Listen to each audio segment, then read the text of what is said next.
Mga master, okay lang bang? Huwag niyong skip ang mga ad sa aking mga video kung okay lang mga master. Salamat sa solid na suporta po. Yon, what's up mga masters? Nandito na naman tayo sa panibagong araw, panibagong kabanata na naman ang pagsasama-samahan natin ngayon guys.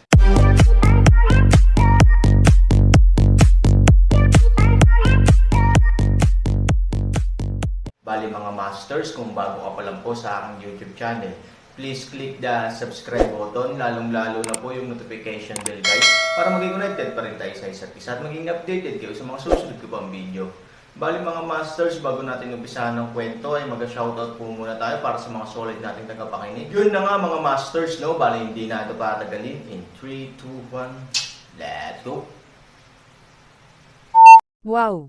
Kaliwat kanan agad na inakay ang tropa sa pagkilos. Ang malaking hukbo ay sumalakay sa pasukan, habang ang maliit na hukbo ay pinrotektahan ang mga babae at pumunta sa pinagtataguan. Sa buong lugar, si Ivory, Dowskar at ang apat na magkakapatid lang ang naiwan sa isang iglap. Tinitigan ni Ivory ang malaking bahay sa harap niya. Pagkatapos, ang buong tao ay lumundag ng may tunay na lakas at nagtrabaho ng sama-sama, at sa susunod na segundo, siya ay sumabog. Boom! Isang malaking enerhiya ang lumipad mula sa kamay ni Ivory at bumagsak patungo sa bahay. Tulad ng kanyang kamangha-manghang hitsura sa 8 Desolation Heaven Book, sa sandaling dumating ang Zinki, sa susunod na segundo, isang malaking pagsabog ang tumunog na may malakas na pagyanig at nagsimulang wally scene sa buong underground na Dragon City. Ang lahat ay nagsimulang yumanig sa panig na ito, at maging ang mga bahay na medyo malayo ay nagsimulang manginig at nawasak. Hindi banggitin ang lugar sa gitna ng pagsabog. Sa oras na ito, nang kumislap ang puting ilaw, ang buong lugar ay naging abo sa apoy. At halos kasabay nito, naroon si Han Sanchen. Sa pagharap sa pag-atake ng 10,000 lalaking nakaitim, kahit si Han Sanchen ay pinutol na ang kanyang koneksyon sa Magic Dragon, at determinado siyang labanan sila hanggang sa wakas na may determinasyong manalo kung siya ay mamamatay o hindi. Ngunit laging mahirap talunin ang apat na kamay gamit ang dalawang kamao. Ang grupong ito ng mga tao ay lubhang kakaiba, at ang kanilang cultivation base ay napakalakas, at ang kanilang mga isipan ay napakatatag kaya't si Han Sanchen ay walang pagkakataon na itaboy sila o direktang sirain ang kanilang moral tulad ng dati. Sa kasalukuyang sitwasyon, ang tanging pagpipilian ni Han Sanchen ay lumaban ng husto. Ngunit pagkatapos ng halos isang oras na pagsusumikap, halos mapagod si Han Sanchen. Han Sanchen, napakalakas mo. Sa loob ng isang buong oras, ikaw, gamit ang iyong sariling lakas, ay sumuporta sa pag-atake ng napakarami sa atin ng napakatagal. Dapat sabihin na may konting paghanga pa ako sa'yo. Ang itim na anino ay nagsalita ng nakakatakot mula sa hindi kilalang lugar. Tungkol kay Han Sanchen, ang una niyang naisip ay maaaring suportahan siya ng taong ito, ngunit hindi hihigit sa kalahating oras. Pagkatapos ng lahat, ang kanyang bentahe sa numero ay talagang napakalaki. Kahit ilang top masters ang pumunta dito, makakabalik lang sila na may mga bangkay. Ngunit hindi ko inaasahan na si Han Sanchen ay isang tao lamang, ngunit hindi lamang nagpumilit ng kalahating oras, ngunit direkta ring dumobble. Pero ano, ngayon kahit na hinayla ni Han Sanchen ang oras sa isang oras, naniniwala rin siya na ang kasalukuyang sitwasyon ni Han Sanchen ay dapat nasa dulo ng kanyang labanan. Sa makatuwid, sa kanyang mga mata, si Han Sanchen ay walang pinagkaiba sa isang patay na tao. Sayang naman, sa isang kasing kapangyarihan mo, hindi ba't ikaw na ang huling mamamatay sa espada ko? Hinawi ni Han Sanchen ang lahat ng lalaking nakaitim sa harapan niya, at malamig na ngumiti, ikaw tanga, nagtatago ka lang ba sa likod mo at nagsasalita? Sa kasamaang palad, hindi ka makakagawa ng magandang mukha. Maraming tao ang kumitil sa buhay ko, sino ka ba? Hindi ba maayos ang ulo ko dito? Nang marinig ang pangungutya ni Han Sanchen, galit na galit si Sombra, ngunit ngumiti ito sa isang iglap. Han Sanchen, napakatigas pa rin ang ulo mong namamatay na tao. May lakas ka pa bang magpatuloy sa pakikipaglaban? So ano? Naiinis na sabi ni Han Sanchen. I don't believe it. Sa isang buong oras, ang dami mong kalaban sa amin. Baka mapapagod ka. At higit pa, hindi ka naman baka. Joke. Siyempre hindi ako baka, lolo mo ako. Apo, hayaan mong. Ipakita ko sa iyo ang iyong lolo, may ipapakita ako sa iyo. Pagkatapos sabihin ang mga salitang iyon, biglang nagalit si Han Sanchen, at sumugod siya sa siksikan na pulutong na nakaitim na nakadamit na parang isang Diyos. Panipi, ano, this is impossible. Nang makita ang biglaang pagputok ng malakas na enerhiya ni Han Sanchen, natigilan si Sui Ying. Halatang pagod na pagod si Han Sanchen sa kanyang sarili, halatang bumagal ang kanyang mga galaw, at ang lakas ng kanyang mga pag-atake ay nabawasan din ng malaki. Ang lahat ng ito ay nagpatunay na tama ang kanyang hula. Ngunit bakit, ang lalaking ito ay biglang sumabog sa itim na galit? Bakit? Napakaitim. Tandang pananong. Hindi ba't ang mga taong nakaitim ay tanga? Sa simula, lahat sila ay magsisimulang gumawa ng Han Sanchen dumplings, ngunit hindi nila alam na ang mga dumpling ay biglang nagbago. Sa pagmamadali, napatay na siya ni Han Sanchen. Walang pakialam ang eskrimador sa kanyang kamay kung mag-react ka man o hindi, isa lang itong putok ng nakakalokong patayan. Sa ilang sandali, hindi mabilang na mga lalaking nakaitim ang inilibing sa ilalim ng espada ni Han Sanchen. Kumapit ka, kumapit ka, kumapit ka sa akin. Nagmamadaling sigaw ng itim na anino. Mabilis talaga ang reaksyon ng Men in Black. Halos kaagad pagkatapos marinig ang sigaw ng itim na anino, sila ay muling nagayos at nagtipon sa isang iglap. Pagkaraan, sa wakas ay nag-react ang buong malaking hukbo, at pagkatapos na halos hindi patatagin ang porma sayon, sinimulan nilang kabkuban muli si Han Sanchen. Habang patuloy na pumapatay si Han Sanchen, muli siyang nanlumo. After finally waiting too long, it was useless na lang. Matapos itong gamitin noong huling beses, matagal bago ito muling magamit ng Taisho. Kung kalkulahin ayon sa sitwasyong ito, tinatayang ito ay gagamitin sa susunod, lalo pa kung gaano katagal ang lampara. Sa ilalim ng kawalan, ang espiritu at enerhiya ni Han Sanchen ay muling umabot sa kapunuan. Hindi naman sinasadya ni Han Sanchen na itago, gayunpaman, ang pagpuntirya dito ay isang brainstorming bombardment. Nag-isip siya ng napakalinaw, hanggat kaya niya. Kung ano ang susunod na gagawin, who the hell cares? Boom! Kasunod ng mga direktang palad ni Han Sanchen, biglang nagkaroon ng pagsabog sa lupa. Ito ay isang katotohanan na mayroong maraming mga tao sa itim, ngunit sa sandaling ang isang bahagyang pagsabog ay nangyari, ito ay isang masamang bagay din. Ang magkalat ng mga tao na may isang pagsabog ay kailangang iangat, at sa ilang mga pagsabog, ang mga magkalat ng mga tao ay direktang dinala hanggang sa nakikita ng mata. Galit na galit si Sombra. Napakaraming tao, at mayroong hindi bababa sa ilang daang tao sa mga magkalat na sumabog sa mga lugar na ito. Sa ganoong sitwasyon, napabuntong hininga siya on the spot. Bagaman hindi siya nag-aalala na ang kanyang sariling mga tao ay mapuksa, ang pamamaraan ay masyadong mamamatay tao. Patayin, patayin, patayin, patayin mo siya para sa akin. Galit na ungol niya. Nang marinig ang ganoong utos, ang lalaking nakaitim ay sumugod patungo kay Han Sanchen sa susunod na segundo.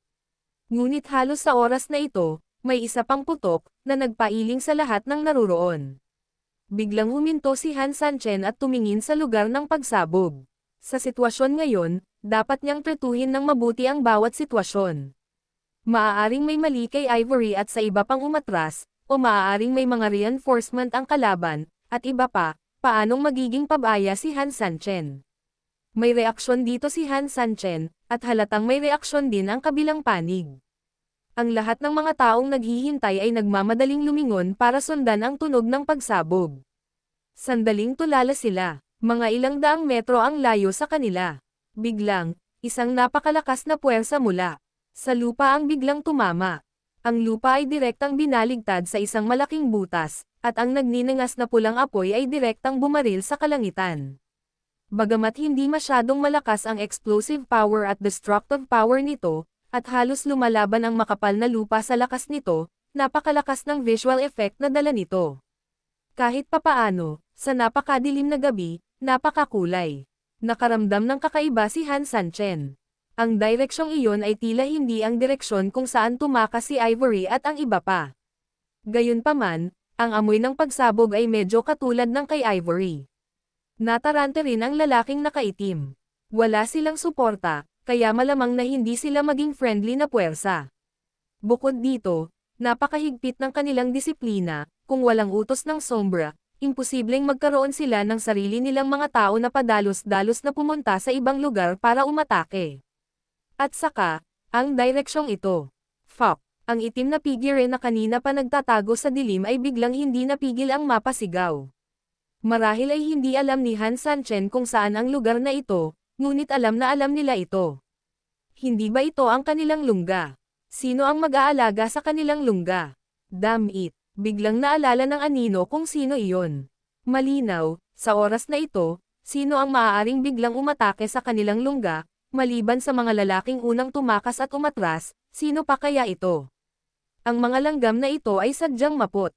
Hindi ko sila hinabol at pinatay, hindi ba sila marunong humingi ng awa? Gaano kakalakas ng loob na gumawa ng inisyatiba upang salakayin ang iyong sarili? Damn, ito ay sadyang kasuklam-suklam. Sa pag-iisip nito, galit na nagngangalit si Sombra. Bigla siyang sumulpot, at ilang lalaking nakaitim ang agad na sumulpot sa tabi niya. Elder, ano ang dapat nating gawin? Gusto mo bang pamunuan agad ang hukbo para sumuporta? Utos din sa mga matatanda. Nag-aalalang sabi ng ilang subordinate. Si Black Shadow ay nasa gulat, naikuyom ang kanyang mga kamay sa mga kamao. Hindi imposibleng gumuhit ng tropa ngayon. Ngunit ang pinakabuod ng problema ay hindi niya mailunok ang hiningang ito. Nagpadala siya ng napakaraming tropa at naglaro ng ganoong momentum, ngunit sa huli, kailangan niyang hatiin ang kanyang mga tropa at mapagod sa pagharap. Paano ito hindi makakadama ng mga tao na naagrabyado? Gayunpaman, kung gusto niyang gamitin ang kanyang emosyon sa oras na ito, alam niya na ang kanyang lungga ay maaaring magdusa ng isang mapang wasak na dagok. Elder, nag-aalala ka ba na kung iuurong mo ang iyong mga tropa sa Longcheng para sa suporta, magkakaroon ng puwang sa lambat ni Han Sanchen? Nang makitang hindi pa siya nakapagdesisyon, hindi napigilan ng kanyang mga nasasakupan na magtanong ng maingat. Ang itim na anino ay biglang nagalit, mapangahas. May impluwensya ba sa bagay na ito ang sinasabi ng iyong mga nasasakupan? Obvious naman na meron. Ngayon sa pagtambang mula sa lahat ng panig, maaari itong karaniwang sabihin na ang Han Sanchen ay ganap na 3 antas sa loob at labas. Kahit na biglang naramdaman ni Han Sanchen na uminom ng gamot, bigla siyang naging masigla. Pero hindi pa rin siya nag-aalala. At ito ay nagmula sa katumpakan at integridad ng kanyang pananambang. Kung hindi dahil sa mga bagay na ito, hindi niya pababayaan ang buhay at kamatayan ni Angelica. Bagamat ang dalawang panig ay hindi isang sistema, sila ay mga tipaklong sa iisang bangka sa totoong kahulugan. Kapag may nangyari kay Dang Wei, syempre hindi siya pwedeng tumabi at manood. Hindi siya nagpakita sa oras na iyon, kaya palihim niyang itinayo ang kanyang mga depensa para matalo ng husto si Han Sanchen. Ngunit paano nila nalaman na ang gayong magandang epekto ay tumagal lamang ng ilang sandali, at ngayon ay kailangan nilang harapin ang pagbuwag. Lalo na yung mga nagdismantle sa mga ito, at isang kumpol ng mga langgam na hindi ko man lang minamaliit. Sa sandaling iniurong niya ang kanyang mga tropa at hatiin sila upang suportahan ang lumang pugad, kung gayon ang linya ng depensa ni Han Sanchen ay tiyak na maluwag. Hindi siya nag-aalala na makakatakas si Han Sanchen dahil dito, ngunit hindi niya pa rin lunukan ang kayabangan na ito. Fuck, natatakot ba ako sa kanya? Sa pagtingin kay Han Sanchen, na napakabilis na pumapatay, galit na sinaway siya ni Sui Ying. Ang subordinate ay nagmamadaling yumoko, ang subordinate na ito ay nagsasalita ng walang kaparerikan, mangyaring patawarin ang elder. Ngunit, doon sa Dragon City, huminga ng malalim, bahagyang pumikit ang itim na anino. Ngayong nangyari na ang mga bagay-bagay, kahit na pakiramdam ko ay wala akong silbi sa aking puso, kailangan kong gumawa ng isang makatwirang pagpili. Ipadala ang ika-4 na hanay at agad na sumugod sa punong tanggapan ng Dragon City para sa suporta. Siguraduhin katayin ang mga basurang iyon para sa akin. Nang marinig ang utos ng matanda, ilang subordinate ang agad na kumuha ng utos. Oo, pagkahulog ng mga salita, agad na kumilos ang mga nasasakupan. Hindi nagtagal, isang grupo ng 5,000 tropa ang mabilis na umalis sa kanilang mga posisyon at nagtungo sa underground Dragon City para sa suporta. Kahit na ang mga aksyon ng kalaban ay napakaingat, ang pakikipagtagpo sa isang kalaban tulad ni Han Sanchen ay nakatadhana na maging walang silbi. Sa paglaganap ng kamalayan, Napansin na ni Han Sanchen ang mga kilos ng mga taong ito. Paano mapapansin ni Han Sanchen ang hindi maipaliwanag na pagsabog? Sa orihinal, iniisip pa rin niya kung kanino nanggaling ang pagsabog, ngunit pagkatapos na makita ang kabilang partido na nagsimulang kumilos, halos gamaan ang loob ni Han Sanchen. Ang mga kaibigan ay hindi kaaway. Sa pag-iisip nito, agad na napangiti si Han Sanchen. Damn, you guys are caging me here, it's so comfortable, you just want to live now. Grass, natanong mo na ba ako? Anyway, ano man ang layunin ng kabilang partido, may isang ideya si Han Sanchen. Kung gusto mong umalis, hindi kita bibitawan.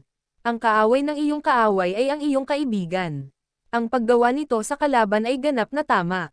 Si Pilyu, ginawa kaagad ni Han Sanchen nang maisip niya ito, at ang kanyang katawan ay agad na lumabas na parang missile, sumasabog patungo sa ika-4 na kolum sa likuran ng pulutong na nakaitim. Dahil masyadong mabilis ang takbo, at dahil hindi inaasahan ng kalaban na matutuklasan ni Han Sanchen ang ganitong lihim na aksyon, halos ganap na puno ang epekto ng biglaang pag-atake ni Han Sanchen.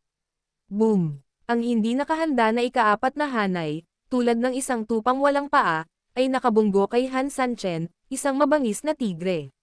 Sinamahan ng mga pagsabog ng pagsabog, mayroong hindi mabilang na mga nasawi sa maikling panahon. Ang nasasakupan na kaka-atres lang ay walang magawa kundi ang hanapin ng mabilis ang itim na anino. Magulat, ang pang-4 na kolum ay biglang nakatanggap ng pag-atake mula sa linya ng pagkawasak, mangyaring, humingi ng suporta. Yun na nga mga masters, no? Bali panibagong kabanata na naman yung natapos natin ngayong gabi. Muli, maraming salamat po talaga sa walang sawang suporta po sa aking YouTube channel na talagang inaabangan nyo po ang bawat upload ko po. Bali mga masters, magkita-kita ulit po tayo bukas ng gabi at ngayon po ay magpapaalam po muna tayo. Bali mga masters, bye-bye!